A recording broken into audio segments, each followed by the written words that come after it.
So, um, today we should proceed to the discussion of the way the Cold War ended and the Gorbachev reforms, the period 1985 to 1991. Um, so I've distributed an outline um, with the title "The End of the Cold War: Gorbachev's Revolution, 1985 to 1991." Um, the title indicates that I think this event, this destruction of communism, did not happen because of the simple collapse of communism, um, nor by the collapse of its economy and an economic crisis of any identifiable kind, um, or in any way but a revolution. So I want to describe it as a revolution. And a revolution really led from above by Mikhail Gorbachev. So that is the essential framework of the thing. Although maybe I should say that the essential framework of the thing is I want to do this in a special way that has to do with my own work on the topic. When I was a child, um, I was a kind of a silly child. I appreciated humor. We depended on the radio a lot. And among the radio humorists was a guy named Spike Milligan, who we thought was very, very funny. I'm sure if you ever saw any Spike Milligan footage, which you can find on YouTube and various places, or looked at any of the Spike Milligan books, there are quite a few books around, um, you'll conclude that he was a little bit silly. But, as children, we were all, silly humor was the kind we liked the best, and we thought he was a really droll character. He came to write his memoirs later on. He wrote a memoir of his service in World War II. He was actually fought in the European theater of World War II, and so he gave it the title Adolf Hitler, My Part in His Downfall, which I thought was a very funny title. His part in the downfall of Adolf Hitler. But I think I'm going to approach the whole question of the Gorbachev Revolution pretty much in the same way. My part in the downfall of Soviet communism. I think that'll be the way we'll approach the whole thing. I've written a bit on this topic, and the main book that I would reference is my volume published in 1998.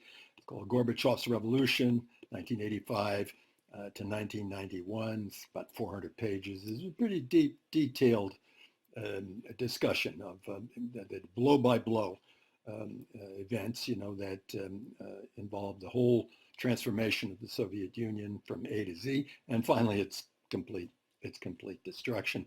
And I'm going to make the argument today. You're going to laugh, and you are perfectly justified to laugh. I'm going to make the argument that I had a big role in the determination of all of these great events. Not only I, but a series of other people, perhaps you ever had a little bit greater role than I, who wrote about the topic. The Soviet Union was changing everything, was reading about itself in the Western press. And so I'm going to mention some books they were probably reading. It would have been nice if they were reading mine.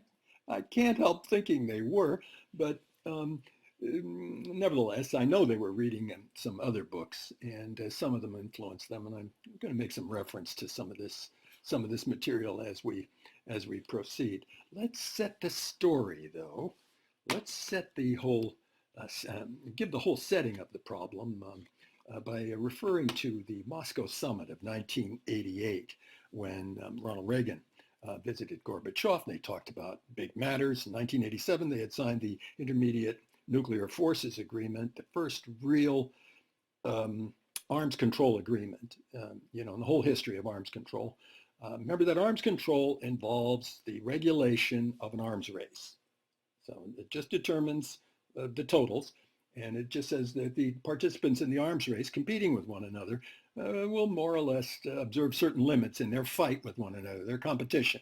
So it assumes that there's going to be an arms race, and you're really talking about often controlling the increase of arms, not their decrease, but the increase of arms. And that indeed was the character of SALT I. So SALT II, which failed in 1980, as you already know, It would have been of the same type. There would have been 2,250 total warheads and, excuse me, total weapons. And the U.S. and the Soviet Union, failed to agree on that. And so their arms race continues unabated, spills over into other fields. Your reading is full of material on this, the Euro missiles, the SS-20s on the Soviet side, the Pershing IIs, the ground-launched cruise missiles, Clickums on the American side, and the Strategic Defense Initiative, and all those other advances in the arms race. So you might even say that a lot of that stuff would probably have continued even if SALT II had worked. That's arms control. But in 1987, Gorbachev and Reagan made a departure and made an arms control agreement, which was more than arms control. It was actually arms reduction. So the Intermediate Nuclear Forces Agreement of 1987 does away with the Euro missiles in Europe. This is a huge, huge step forward that Gorbachev and Reagan had taken. And it happened because Reagan actually began to understand a little bit more about what was going on in the Soviet Union. I have to give him credit for that, understanding a little bit more about what was going on in the Soviet Union than his advisors understood. And he went against the advice of most of the people around, the learned people around him, including Henry Kissinger, about agreeing to parley with Gorbachev. They were all saying that Gorbachev's offers of arms control were a trick, and they issued all sorts of cautionary suggestions to the president, warnings not to get pulled into signing agreements with the Soviets, etc. They were very, very wary of any of this, and Reagan made the opposite conclusion. He decided that the changes that were going on in the Soviet Union were real.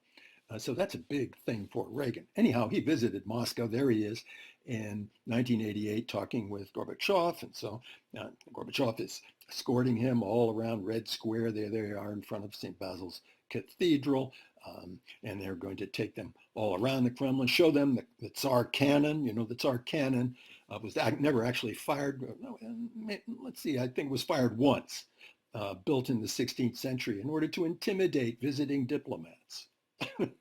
So they would be paraded by this massive cannon, and don't indicate what the Russians were capable of doing. This is in the 16th century, so the thing has never been put in a museum or anything. It's displayed very prominently, and these were the sites that Ronald Reagan was introduced to by Mikhail Gorbachev. But of course, in the process of it, Reagan gave a news conference in which some newsman said to Reagan, you used to call the Soviet Union an evil empire, and now you're signing agreements with it. Do you still feel that way? Was the Soviet Union an evil empire, and is it now an evil empire? Has it stopped being an evil empire? And Reagan answered quite straightforwardly, well, I used to think that way, but now I don't think I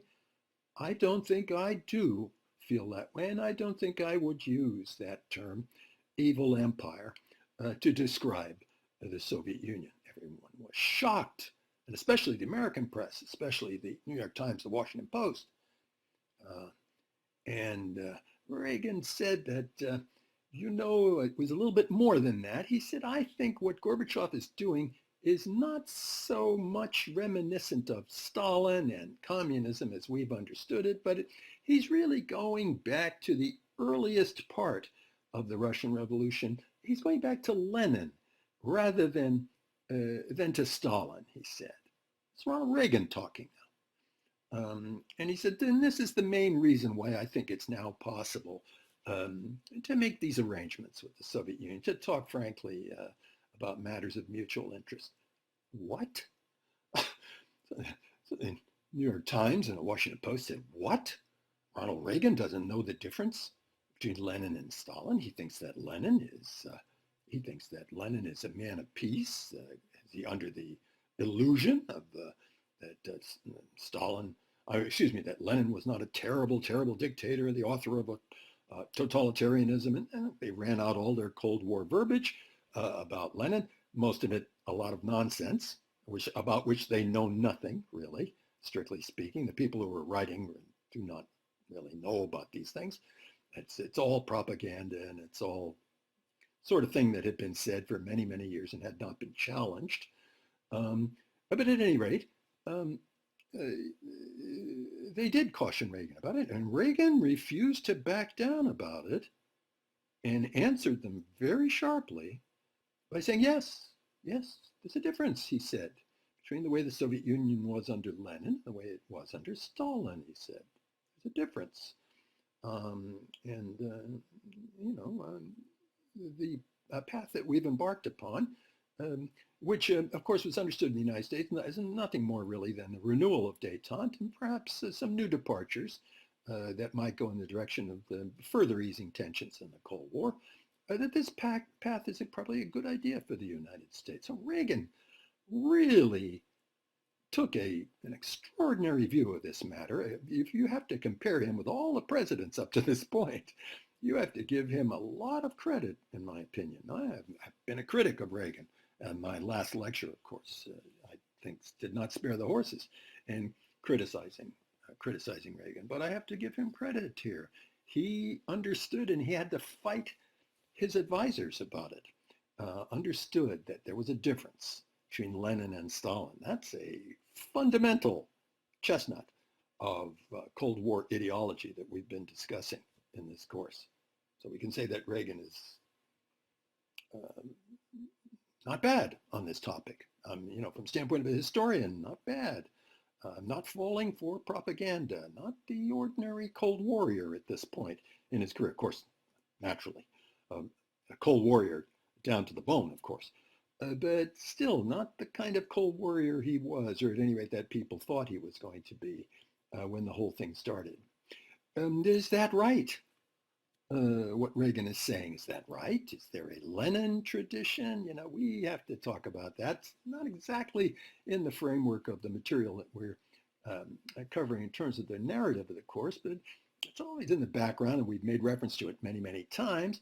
The prior history of the Communist Party of the Soviet Union under Lenin and then under Stalin, and whether Stalin wasn't some kind of a usurper. We at least allowed that question to be raised, whether Stalin wasn't a kind of a usurper of the Lenin tradition, whether it's certainly possible for the Soviets to revive a Lenin tradition and to use it against Stalinism. After all, Khrushchev's critique in 1956 is a Leninist critique of Stalinism, of the cult of the personality, one-man rule, the regime question, the main question that goes beyond all the other issues that they fought over. The regime question, what kind of regime are we going to have? What's the style of the Soviet dictatorship? Is it a sort of legalistic, bureaucratic, etc. Sort of dictatorship? And does the leadership at the top, is it collective leadership, where the top man in the party is the best Marxist and who is only the first among equals? You could say that more or less characterizes Soviet leadership under Lenin.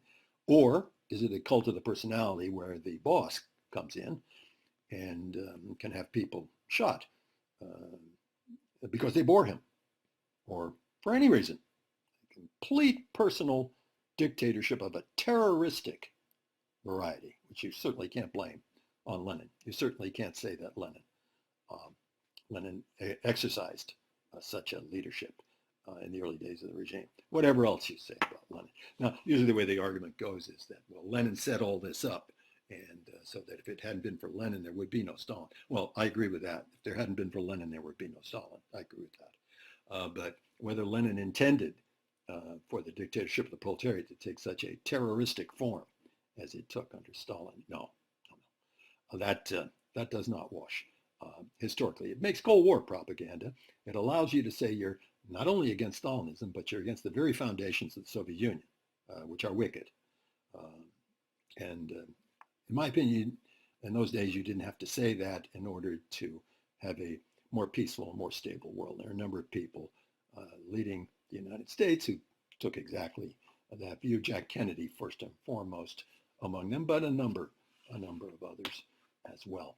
Well, at any rate then, there is a kind of a Lenin tradition, and there is a kind of a tradition of Stalin the usurper. Of course, all the Trotskyists think that Stalin is the great usurper and that the gravedigger of the revolution, that the true spirit of Leninism is Trotskyism. So the Trotskyists, as you know, if you know any Trotskyists even today, they call themselves the real Leninists, the real Bolsheviks, unlike the Stalinists. This is probably as good a book as there ever was written on the topic. Of course, there are quite a number of them I could mention, but this one was written by a former anarchist revolutionary, Victor Serge, who sided with the Russian Revolution, and who was part of the Bolshevik Party, and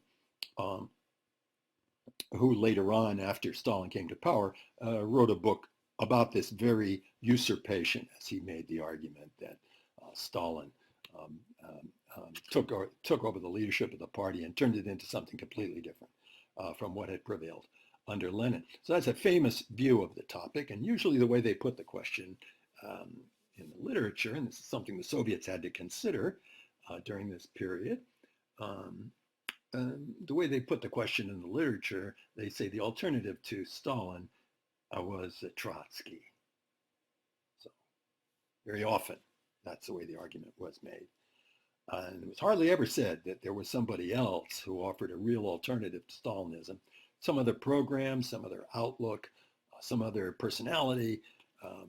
No, nowhere was it said that this was the case. And so the case for the Trotskyists was put very well in a number of works, and one of the most recent ones, written after the fall of Soviet Union by Vadim Rogovin. It's called Bolsheviks Against Stalinism. It restates the well understood, well thought out case for Trotsky as the real, Trotskyism as a real alternative to Stalinism. But there was another suggestion made, an entirely original suggestion made during my heyday as a scholar in the 1970s and 80s. So this book was written by Stephen F. Cohn, who died just recently, and who has had something of a career in about the last 10 or 20 years, something of a career as a defender of Russia, and I don't know if I should say defender of Russia, but a person who makes the argument that the United States ought to have a little less hysterical policy toward Russia, or a little less aggressive policy toward Russia, and ought to consider the benefits to the American national interest of friendly relations with Russia, reasonably, or at least business-like. If you can't say friendly, at least business-like relationships with Russia. So Stephen Cohn is famous for that. But before he did that, he wrote a book, really won his spurs with a book about Nikolai Bukharin, the proponent of the right-wing communism of the 1920s, rather than Trotsky's presumed left-wing communism. And he said that Bukharin's was the real Leninism. It was Bukharin and the right-wingers. Now, what does that mean, Bukharin and the right-wingers? Trotsky said that Stalin was not enough of an internationalist, didn't pay enough attention to the world revolution, and was corrupted, really, by his domestic concern for the domestic economy. That's really a criticism of Bukharin more than it is Stalin, because Stalin could go to the left too. But the Trotsky criticism of Stalin is that he's too much to the right. Trotsky's to the left. Well, on the right, there's Bukharin. Bukharin said, go easy on the peasant. Don't collectivize agriculture. Don't collectivize agriculture. Go easy on the peasant. And try to cultivate the British and the French rather than the Germans in foreign policy. So that's another prong of it. So it represents, you could say, a certain wing of Soviet thought, behavior. And you could say that Stalin veered over toward that. Stalin bounced back and forth between policies. And Stalin went toward a Bukharinist line in the 20s, and he went back to a Bukharinist line in the 30s. Um, so Bukharin represents a kind of a party right, where Trotsky represents a left. And Cohn made the argument that the real alternative, he said, the real alternative to Stalin is not Trotsky, he said. It's Bukharin. That's a very interesting thought, and that's going to have a huge impact on the Russians. So there's Steve Cohn with his Russian dolls, with all the leaders, including Boris Yeltsin, in a very prominent place there. This was a superb book, by the way. It's a piece of history. You can't beat it. And as a biographer of Bukharinism, everything associated with that, Cohn is absolutely superb on this, and has been hugely influential. I'm going to make the argument in the Spike Milligan fashion. I'm going to say that Steve Cohn brought down the Soviet Union, or something like that. Actually, he was friendly with Gorbachev, and Gorbachev met him at a reception and told him that he had read his book on Bukharin and thought it was very interesting, and he had profited by it. Well, if that's on the level, if a Soviet leader of Gorbachev's position, of course, meaning the top leader in the whole arrangement, if he had read Steve Cohn's biography of Bukharin and said he profited from it, that means he's a Bukharinist. I mean, no Soviet leader would say anything like that, unless that's exactly what it meant. Well, that's an extraordinary thing. Not only Gorbachev, but a lot of other people, and most of the people who were associated with the movement called Glasnost, around a number of periodicals, but Moskovsky Vedomosti, Moscow News, that was the centerpiece of, and Ogonyok, those were the two periodicals that were more or less the flagships of the Glasnost movement for clarity and giving voice to questions that had not been properly treated in the Soviet literature, Soviet history up to that time. So the daring intellectual movement that Gorbachev initiated. Glasnost comes from the Russian word for to give voice to something, word for voices, głos, and glos, and to give voice to something, glasnost. So it isn't exactly clarity, it's a little bit more articulation. That's not a ringing slogan, articulation. No, but to give voice to something. So anyhow, you might even say, and I certainly said, in the Spike Milligan fashion, I said, gee, this Gorbachev, he's a Bukharinist. He follows Steve Cohn. Well, I was jealous about it because Steve Cohn, well, not really jealous, but, I had a little bit alternative view of the matter because I had just published my book during exactly this time, actually, 1988, had published my book, Soviet Succession Struggles. So this is a whole history of all the fights for power, and especially the ideological aspects of the fights for power. Because remember, the Soviet Union is an idiocracy. It's a regime that lives on ideology, on philosophy and Marxism, all the rest of it. But I had just published this book, and I had made a rather different, quite different actually, argument characterizing the whole period, the whole Soviet period. I had said in the end, it wasn't the people on the right or people on the left, Zinoviev on the left or Bukharin on the right, although their policies seemed to be quite different. In fact, that was a kind of alternance. If you would have had a two-party system in Russia, those would have been the two political parties vying with each other to gain the confidence of the electorate. But that's not the way it went in Russia. But nevertheless, you had this alternance, but you had a dictatorial leader at the top who bounced back and forth as the occasion required, not only the requirements of the country, but also his personal requirements, maneuvering against opponents. He would side now with the left, now with the right, take up a Zenobievite kind of leftist program between 1928 and 1933. Then after 1933, take a sort of a Bukharinist, rather rightist, in the Soviet context, of course, rightist in the Soviet context, kind of program after that. So the leader, I concluded in this thing, was not a man of the right or a man of the left. The leader was a politician of the center.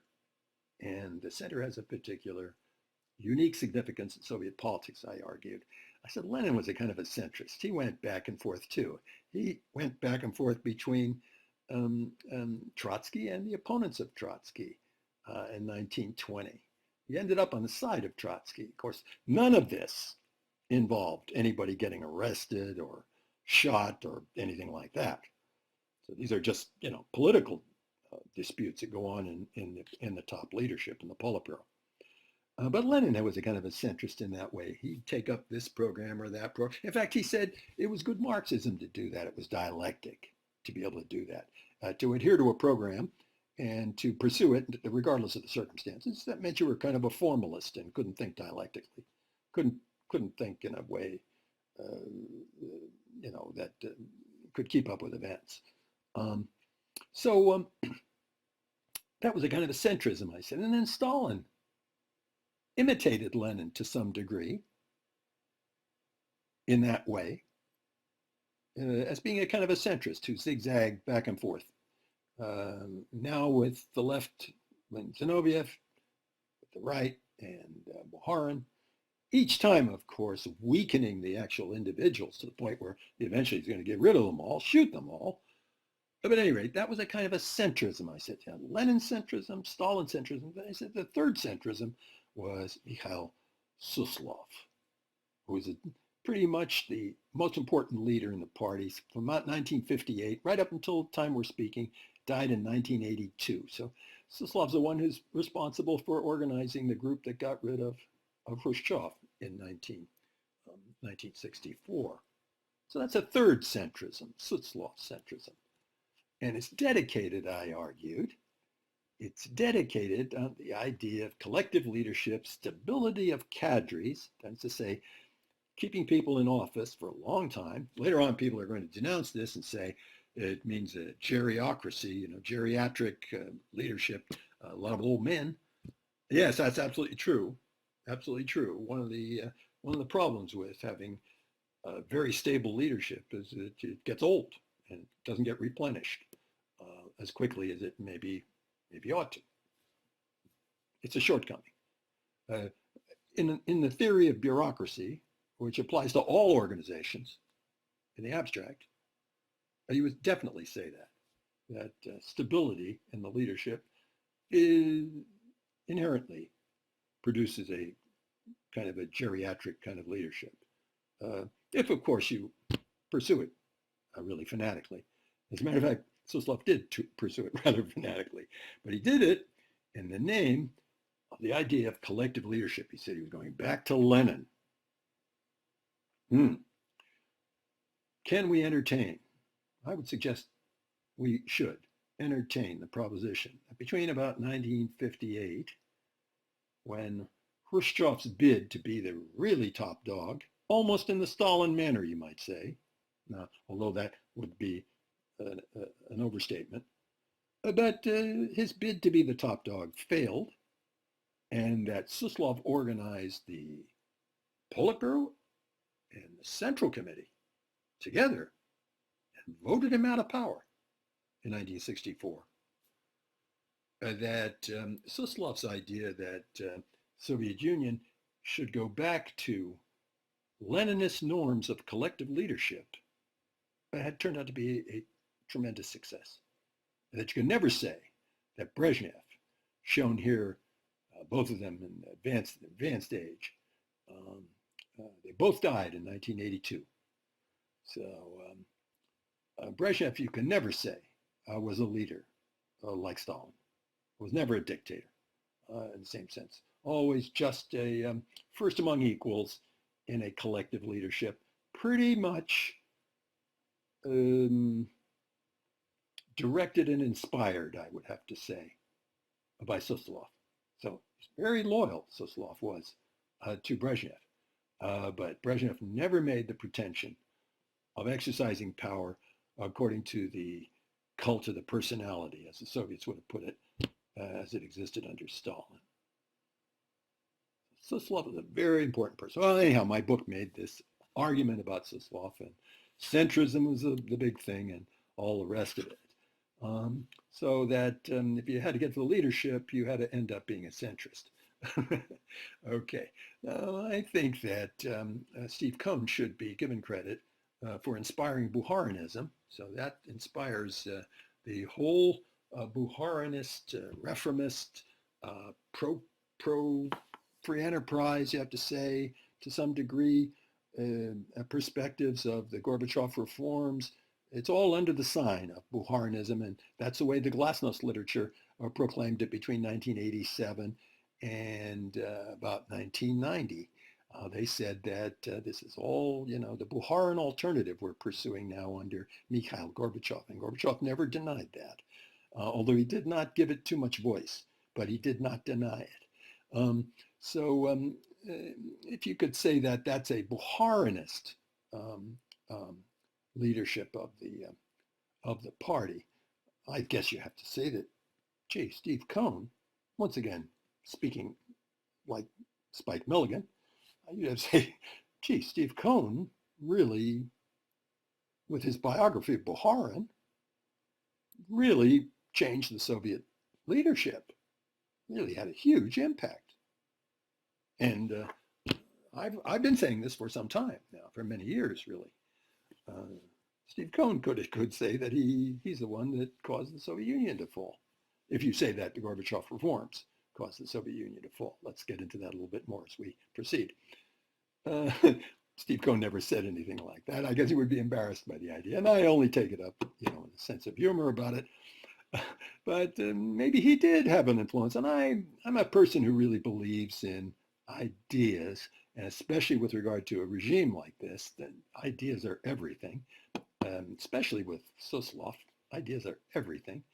I would entertain the claim, although it does sound a bit like Spike Milligan, I admit. So Gorbachev's main problem was to rise to the top of the leadership. All right, this argues for my theory of dynamic centrism as the road to power in the Soviet Union. Maybe Gorbachev has decided he has to be a centrist. Well, this was articulated precisely in 1989 and 90, when people in the leadership, the most prominent person was Andronik Migranyan, who is still around and who argues for pretty much the same, makes the same argument to justify Putin's leadership today. He began to say the real leadership is a centrist. Ooh, had he read my book? Ooh, I'd love to think that. But he began to say, in Soviet politics, the centrist is the one who wins out. Gorbachev has to be a centrist. And Gorbachev seemed to give an indication of a person who could bounce back and forth between different policies, and all the while weakening his opponents and raising himself to the position of, how to put it, superior, really, to the collective leadership. And that's the point. Superior to the collective leadership. So I called this in my book, Soviet Succession Struggles, I referred to Gorbachev as a good Stalin. And of course, my later book on the same thing, Gorbachev's Revolution, I did say that in an early chapter. Gorbachev emerges as a kind of good Stalin, meaning he's going to be a centrist and zigzag back and forth and get rid of all of his opponents and defeat everybody and rise above the collective leadership. And in terms of the regime question, bring himself to absolute personal predominance, if not dictatorial power. No, maybe not dictatorship. I think Gorbachev would never have got to the point of shooting anybody and arresting people arbitrarily the way Stalin did.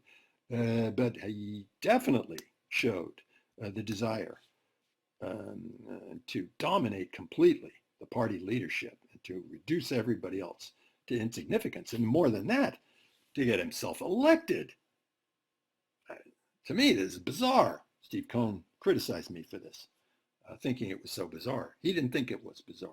He thought communism of the Stalinist type could be reconciled somehow with democracy. Well, that's where we parted company. I did not think it could be reconciled with democracy. Once you have democracy, I would argue, once you have democracy, they're going to vote this kind of thing down. They're not going to let a person get that big, one individual get that big. The experience of our country recently with Donald Trump maybe illustrates something roughly similar for the United States. They're not going to let one person get to the point where they're overriding all of the norms and institutions under which they took power. No. Well, Gorbachev on his way to the top now, and this is what we're talking about. He's already at the top, but he still thinks he's got to rise further. Felt he had to supersede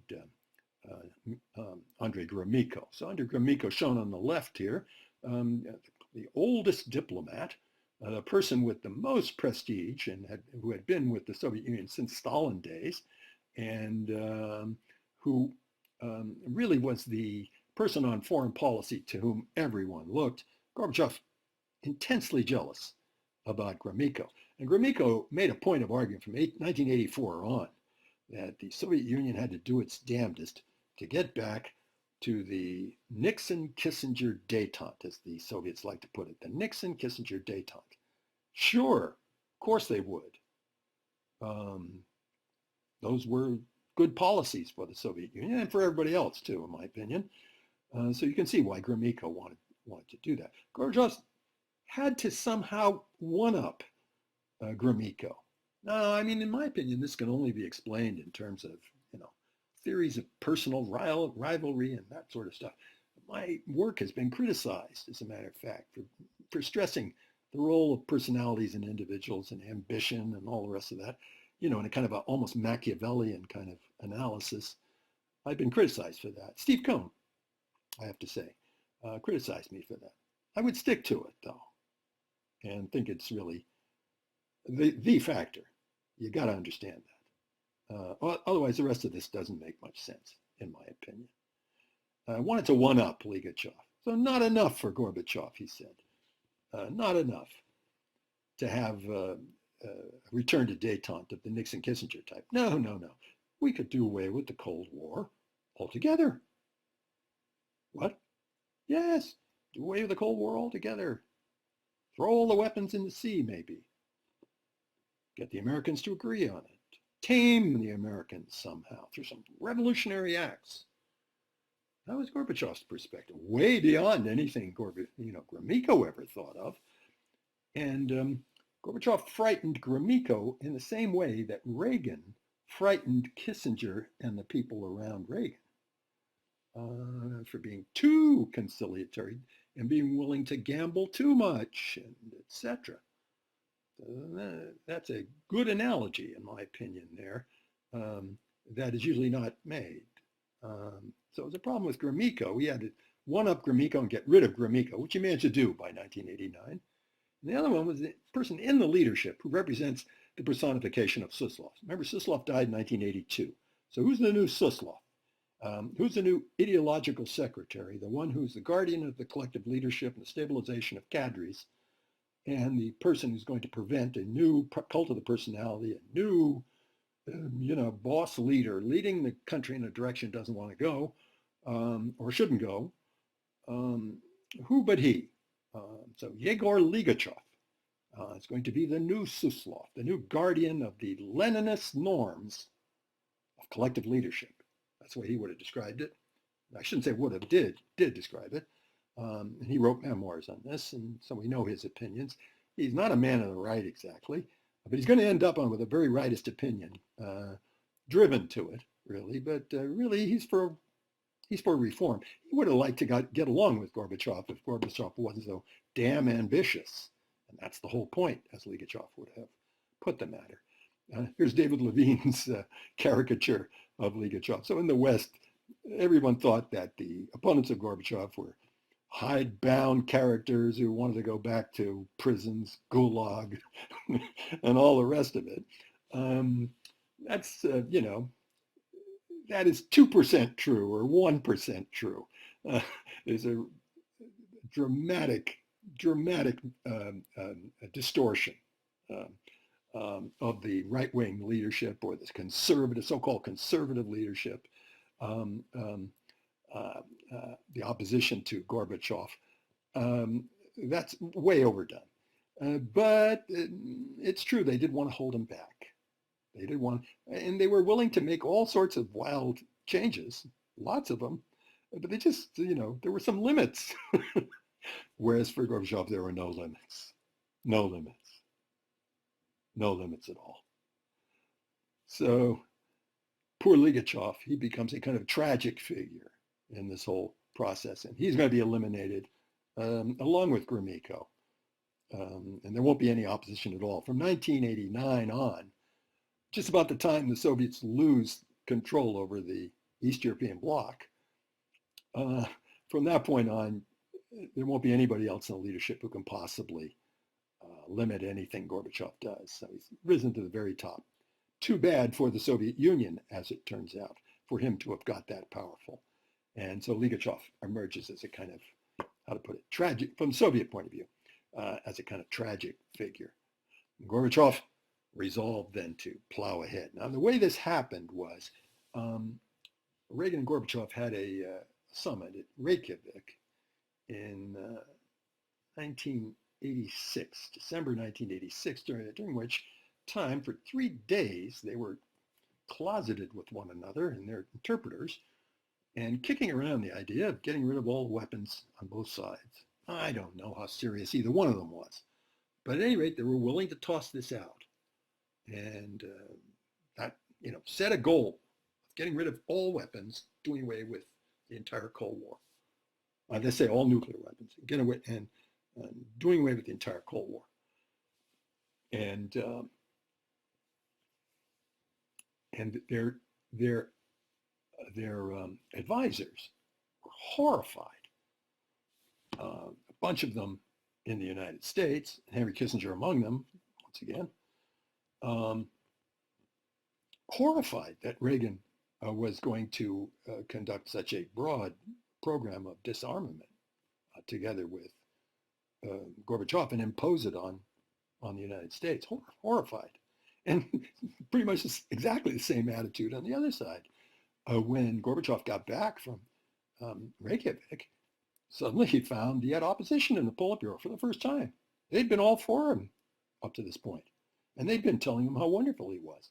Now they were saying, no, they need more collective leadership, need more restraints. Up to that time, Gorbachev did not criticize Stalin, Stalinism, or any of that. In fact, he went to the point of saying, Stalinism is just a propaganda term to be used by cold warriors in the West. It isn't a real thing we have to think about. Glasnost is going to come to the opposite conclusion of that, going to really criticize Stalinism, correctly, in my opinion. But Gorbachev did not criticize him up to January of 1987, the Central Committee plenum of January 1987, where in front of 300 members of the leadership of the party, he comes out and says, we've got to do away with the way things were done in the past, meaning Stalinism. We got to do away with it. And we have to step out more seriously in the road of perestroika, of glasnost, demokratia. We've got to step forward on this and got to take on all the opposition of those who defend the old ways. So this means Ligachev and really the rest of the Politburo gathered around Ligachev. It's the whole Suslov collective leadership tradition to get rid of these people. They're all Stalinists. So Gorbachev, in my opinion, took up this fight against Stalinism opportunistically as a kind of instrument to elevate himself to the supreme leadership, some new conception of a supreme leadership. I don't think it means a terroristic leadership or a Stalinist type leadership. It's a good Stalin. I like to use that phrase, good Stalin. In other words, all this Stalin opposition to collective leadership, but for good causes, for good things. And so this, I think, is going to be the leadership of the party. So this propaganda poster says that, says, we're on the march to reforms, to perestroika. Perestroika means restructuring, reconstruction. Glasnost, of course, means giving voice to things, democracy, reforms. The Communist Party in this thing, Communist Party of the Soviet Union, is plowing through a sea of dogmatism, of bureaucracy, etc. And plow through this sea and take the Soviet Union to a brighter future. It's pretty much the way Gorbachev presented the matter, but only after he became, only after he was opposed in January 1987. Up till then, we don't see this kind of struggle. This is the kind of struggle that's going to kill the Soviet Union, because Gorbachev's got to get rid of everybody, and even if that means destroying the whole country. That's what it comes to. So that's the beginning of it. And it really unfolds. You start to make all these arguments. You drop the whole idea of uskurenie. Now, between 1985 and 1887, they said uskurenie. That means acceleration. What do you mean acceleration? Acceleration of the perfection. Acceleration of the perfection of what? Acceleration of the perfection of the Brezhnev regime. Sure. Continue in the same vein as the Brezhnev regime, except do it a lot faster. Do it, collective leadership and reforms and, more legality, steps in the direction of democracy. Maybe not democracy itself just yet, but steps in the direction, much easier regime, economic reforms, et cetera, all sorts of things that they could have done entirely within the Brezhnev rubric, as Steve Cohn pointed out many times, correctly. All right, so they said uskurenie was the watchword up to January of 1987. After that, that word disappeared, acceleration.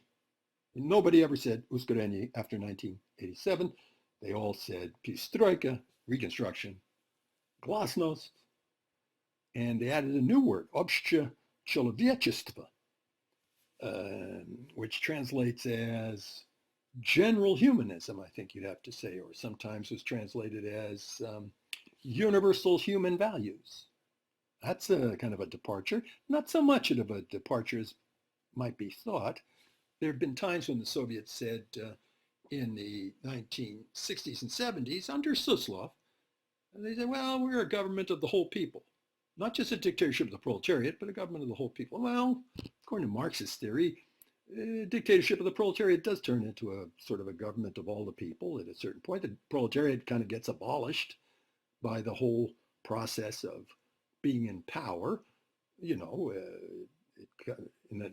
In Marxist sense, in the 19th century, it cuts down the working day to the point where you can't exactly call yourself a steel worker if you only work 4 hours a week in a steel mill and you do other things and you have a lot of other free time. Your personality doesn't, isn't exhausted by the idea of steel work. You learn to think, sing, paint, fence, rear cattle, or those other things that Karl Marx said people were doing in their leisure time. In other words, your time becomes your own. The economy of time is the whole idea in Marxism of the dictatorship of the proletariat. All right, so at a certain point then, you can't say the proletariat actually starts to abolish itself. And the Soviet Union had been kind of chipping away at this idea for many years, talking about, what the proletariat looks like, how the proletariat's changing, etc. Never going to be able to talk about this seriously until they cut the workday down. That's the essence, a workday. So as long as you're working a 40-hour week or more than that, you still have workers around. You're still a proletariat. You abolish the proletariat when you cut the work week way, way down so that it almost doesn't define the character of the human being, the work week. Where are we now? Our work week defines our character pretty much. It's hard to deny. Well, okay.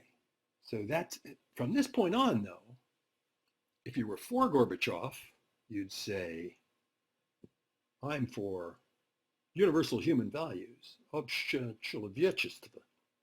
I'm for universal human values. If you're against Gorbachev, you say, I insist on retaining the outlook of class struggle. That's largely because of an incident that occurred in the spring of 1988, in which a chemistry teacher in Leningrad by the name of Nina Andreeva wrote an article for Sovietskaya Rossiya, Soviet Russia. There's a kind of a Soviet periodical of the, what you might call a nationalist right, I guess you'd have to say, and made the argument that the Gorbachev reforms were going the wrong way and going to ruin the country. And especially she didn't like this discussion of history and the criticism of Stalinism.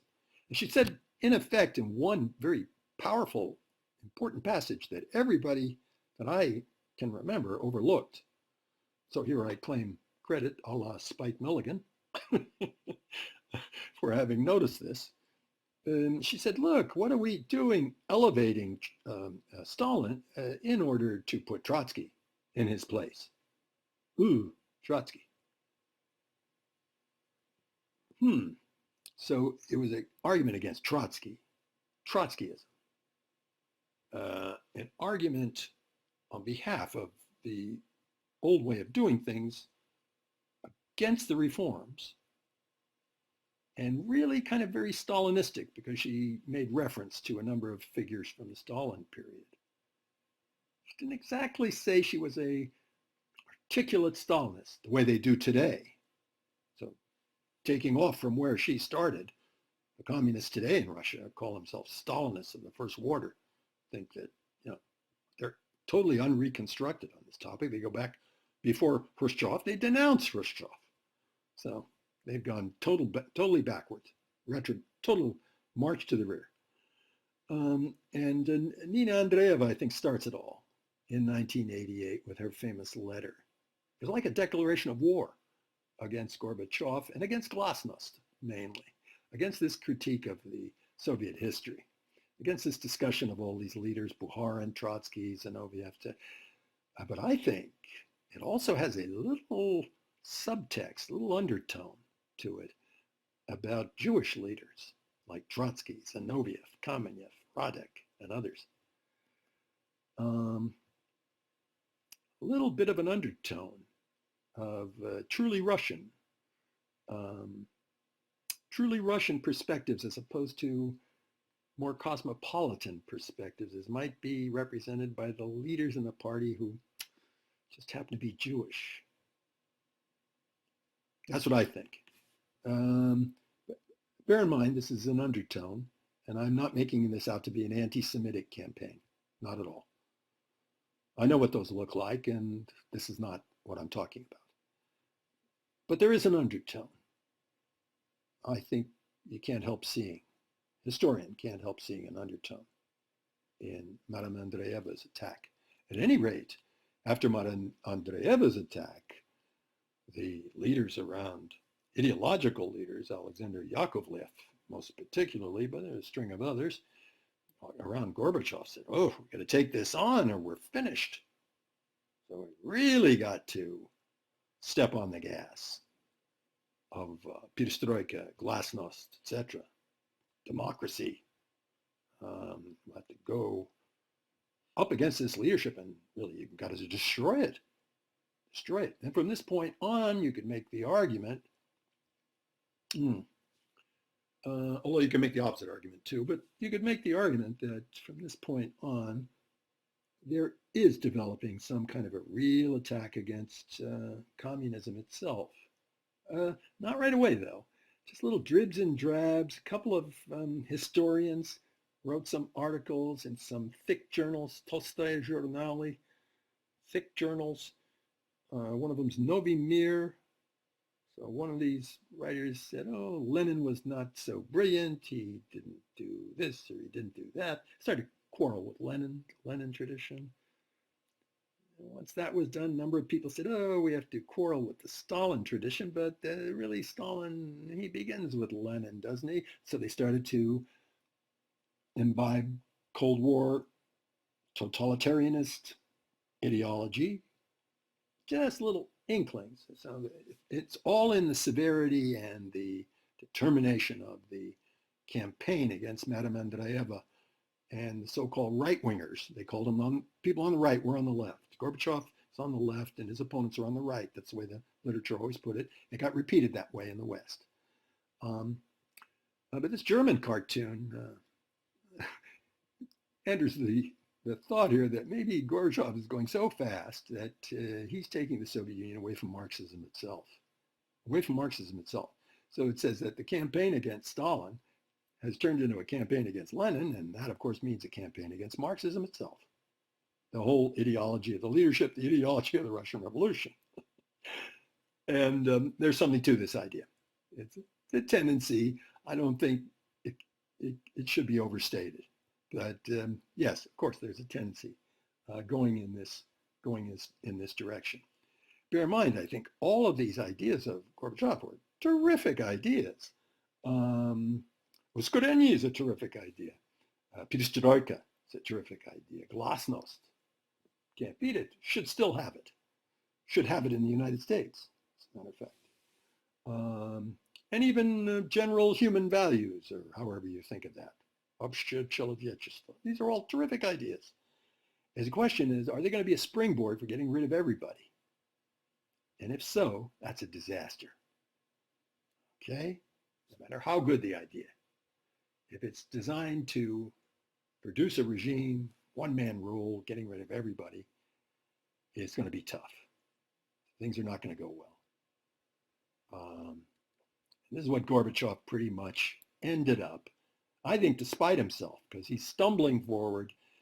He's mainly just an ambitious person, a credulous person. Those two things don't go together well. And just essentially driven by his struggle with others for leadership.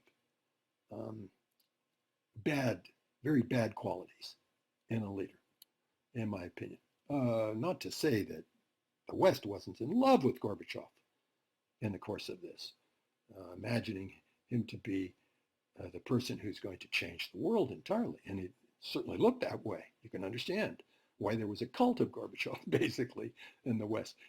Polls showed very clearly that Gorbachev is much more popular than any of the other leaders, not only in the United States, but in Europe. The populations liked Gorbachev better than their own leaders. They thought he was really saving the world. He was, in a way. He could have, in a way, had he not been such a anti-Suslov, such a soldier of the struggle against collective leadership. Because that drove him, in the final analysis, to undercut everybody who he thought he needed to undercut. And he got advice about this that was ghastly, got advice about popular fronts for perestroika in other places outside the Soviet Union. So if you advocate perestroika for the East European satellite regimes, you also have to advocate it for the constituent republics of the Soviet Union that are not Russian, as a lesser republic. So Ukraine, the Baltic republics, the Caucasian republics, the Central Asian republics.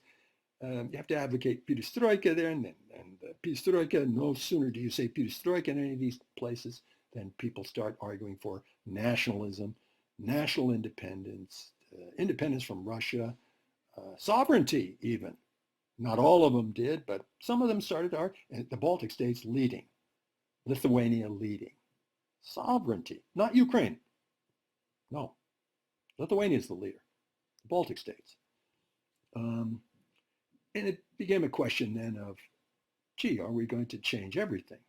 So Gorbachev, in December of 1988, started to draw the conclusion that he could do some really wild things in foreign policy, and he's thinking, of course, of doing this to crush his enemies.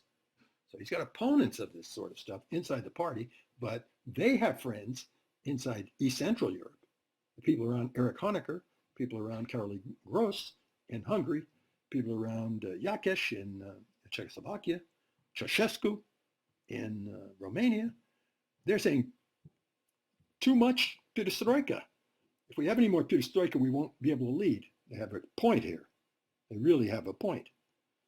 That their leadership is going to be ruined if this perestroika thing, especially if it extends to them. And they have to open up their country, and especially if they have to make it democratic. First thing the voters are going to do if you give them democracy is vote these people out of power. Vote these communists out of power. You know, a jailer that suddenly frees prisoners, they won't feel really free until they got the jailer in jail. They're not going to elect the jailer as their leader. No. Just because he set them free? Oh, they never trust him. Never trust him again. So the Soviet Union could not have democracy. Here's another one of my points of disagreement with Steve Cohn. He thought Stalinism could be made to be compatible with democracy. And I always said, no, you can't do that. You could reform everything under the sun, economic policy, foreign policy, arms control, everything you could think of. But democracy, if you fully make democracy real, allow the people to vote you out of power, they will do so with dispatch. They'll vote you right out, which they did. As soon as they got a chance, they voted all these communists out of power. And Gorbachev kind of took all this philosophically, imagining he'd be whatever happened by this time. Talk about a person who's lost contact with reality. At this point, he started to think, oh, well, maybe if we don't have a Soviet Union, we can have a voluntary grouping. He started out with East Europe. Maybe if we don't have a Soviet bloc and a Warsaw Pact, we can have some kind of voluntary grouping, just because we'll be nice to each other and all the rest of that. Gee, smart guy, huh? No, not a smart guy. And then about the Soviet Union. People suggested maybe we shouldn't have a Soviet Union. Maybe it should be some other kind of union. He said, oh, all right. What? My goodness. I hope we don't have a Gorbachev in our country.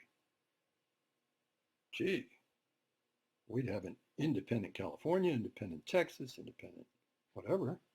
Well, maybe you might be for that if you're against the United States of America. I practically think Gorbachev was against his own country. He really was, in a certain sense. Well, there we have it. So, December 1988, Gorbachev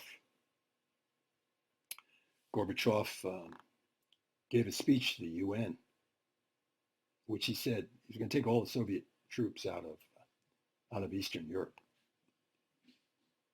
in order to please the West, in order to please Helmut Sonnenfeld and Arnold Horlich, two Western Soviet watchers who'd made this demand.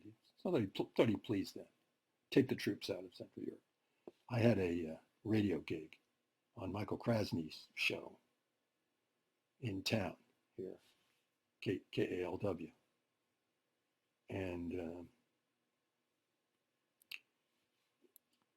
Alexander Dallin was, you have to say, the leading Soviet watcher in the West, revered figure, very authoritative figure. I'm just me.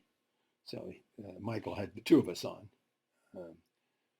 He was at Stanford at the time. Alexander Dallin was at Stanford. So the two of us, Dallin and me, we both said, oh, gee, getting these troops out of East Central Europe, wow, that shows he's a statesman of the first rank. We praised him up and down, as they had become our habit for a couple of years there.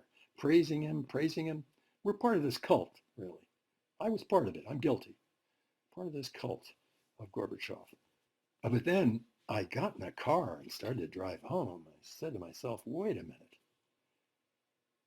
When they take the troops out of Central Europe, it's going to start a chain of events where the entire system will fall apart completely. with all its nuclear weapons, and all the rest of that, I started to wonder, oh, this is going to be a lot steeper than I thought. The whole thing will collapse. That's the first time it dawned on me. So I guess you could probably find similar experiences to this for all the Soviet watchers in the West. At a certain point, it starts, for a long, long time, you're saying, no, it can't possibly happen. A whole country fall apart? No. Especially a powerful one like the Soviet Union? No. Especially since the leaders don't seem to intend it. No. But then, at a certain point, it started to sink in. As my mother would say, comes the dawn. The brick wall. You like to say, I don't need a brick wall to fall on me. I guess I did need, and a lot of us did. We needed a brick wall to fall on us before we began to see it. But there it was. So December 1988, and it is sort of all a downhill for the Soviet idea from that point on. But Gorbachev, to the end, crushed all his opponents. In crushing his opponents, of course, he crushed the Soviet Union. That's what it came to. He ended up defeating everybody inside Russia, and then he defeated all the leaders of all the satellite regimes in Eastern Europe, Honecker, Gross, Yakesh, Ceausescu, all defeated, and with the idea that a bunch of new people, Hans Modrow in East Germany, people like that would come forward and, they'd lead their country. Everybody would look to them. They'd lead their country, just the way everybody looked to him in Russia. Oh, fatuous, wasn't it? He really was a fatuous kind of leader. All right, and so as it turns out, the good Stalin, if I put it that way, that turned out to be a bad idea. Too bad they didn't have Suslov, or too bad they couldn't have done all the changes that they did under collective leadership. Unless, of course, you think that everything has been sublime since the Soviet Union fell. That's a different argumentation, certainly arguable. And we'll take this up next time when we conclude, do a summing up, proper summing up. But through all of this process of destruction of the Soviet Union, note that the Chinese communism did not fall. Soviets lost the whole Eastern Bloc. They lost the Baltic states. They lost Belarus, Ukraine. They lost control of these Soviet republics and Georgia, Azerbaijan, Armenia, and all of Central Asia. They ended up losing all of that. And so you end up with a Russia that still looks just as big, but it's a little bit empty because these areas in the west of Russia that the Russians have lost, even though they're not great Russian areas, they're got a lot of people in them, a lot of activity in them, whereas the areas in Siberia, a lot less so. So Russia is turning into a kind of Canada with nuclear weapons, which she sort of is today. But not China. So Gorbachev went there in the spring of 1989, and the whole Chinese people turned out to greet him and really turned out to make a perestroika type revolution inside China. Was this a revolution against the Chinese system? I don't think so. Do you see any other flag out there other than a red flag? I know. It's all done within the framework. This whole revolt against the Chinese party leadership, done within the framework of a kind of a pure Chinese idea of communism, as it sort of was in Russia. Gorbachev Revolution is sort of intended to be that way. All the Gorbachev reforms they never were directed against the communist idea itself. No, Gorbachev, until the day the Communist Party was outlawed by Yeltsin, Gorbachev was calling himself a communist. He said, "Will be a communist the rest of my life." I don't think he says this anymore, but that's what he was saying then.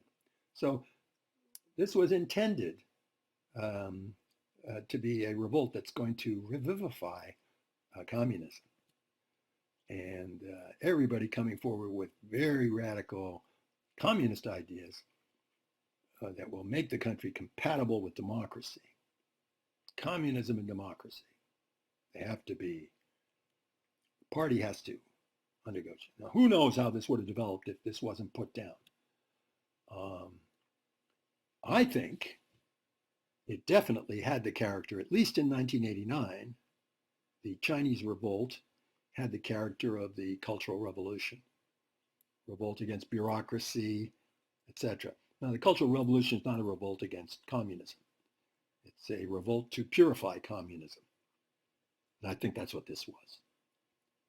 Purified in terms of universal conceptions of democracy, all the things we all want throughout the whole world, which the communists, no matter how advanced they think they are in the economic realm, still feel the lack of. Still feel that they have to have a democracy that's recognizable everywhere in the world, that everybody looks up to, and all the rest of that.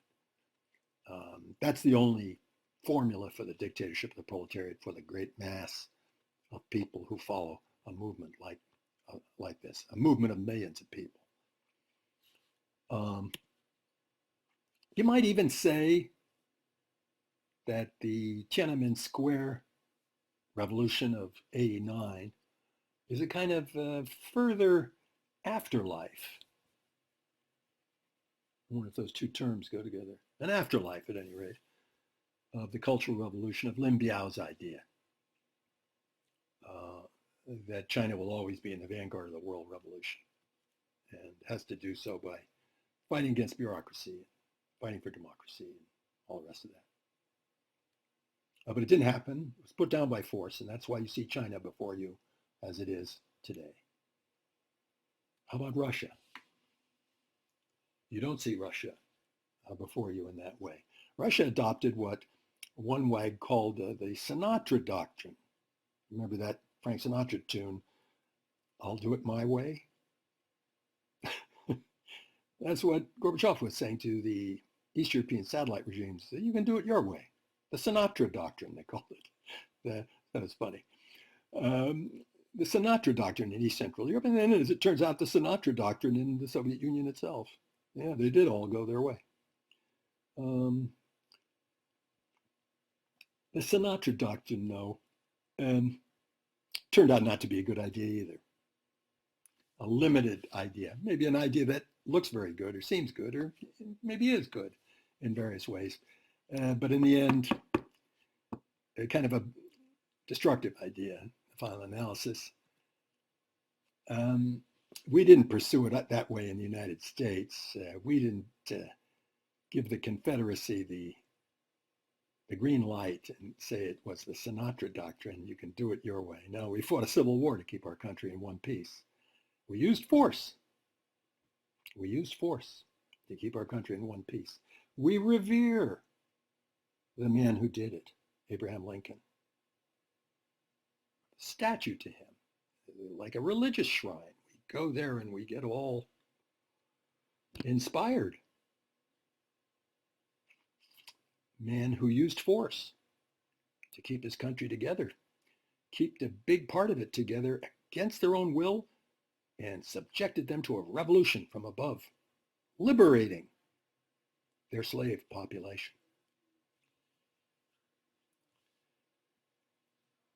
So we wouldn't have wanted Gorbachev in 1860 instead of Lincoln.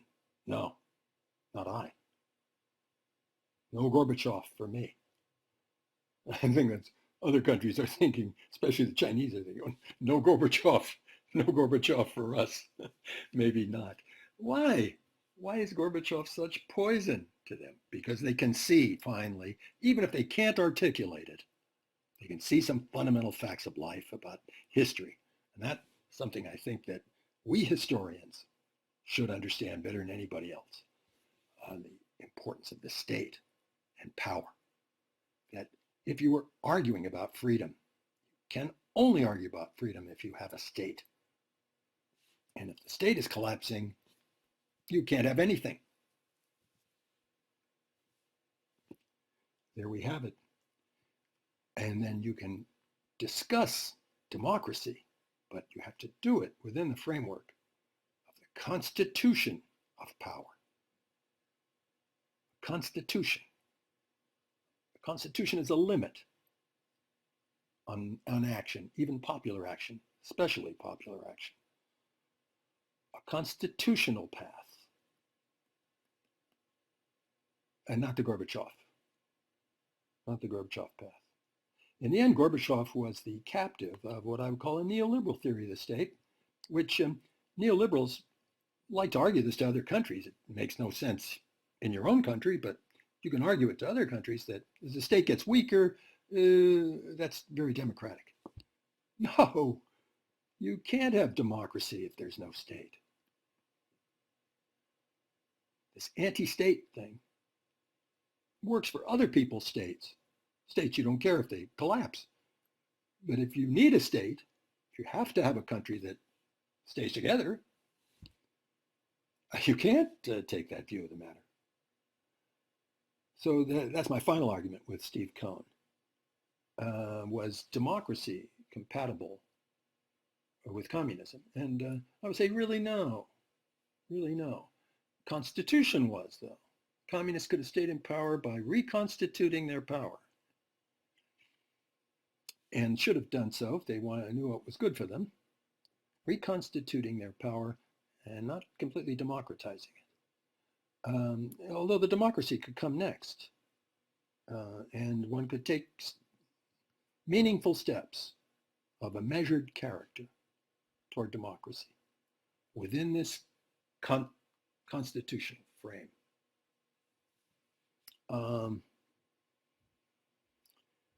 So that's our story of the fall of the Soviet Union. It's not exactly a narrative of the story of the fall of the Soviet Union, but it's my little essay on the topic in the spirit of Spike Milligan, taking, of course, all the credit for myself. Excuse me, I have to take the blame, don't I? Take the blame rather than the credit. I guess so. Steve Cohn, too, for converting them to Buharianism. Me for converting Gorbachev to the idea of a good Lenin. Inadvertently. Steve didn't intend that. I didn't intend it. And maybe they didn't read us at all. Who knows? Well, at any rate, let's just call this an essay on the events of the fall of Soviet communism, and an enjoinder to read more, if you should like, among the books we've mentioned. Next, I want to step back a little bit and talk about what it should all mean to the world historian, because that, in the end, is what we try to be, world historians. And so next time I will be talking about the Cold War as world history and how we should think of it. It really is in the past, so how we should think of it when we contemplate it today.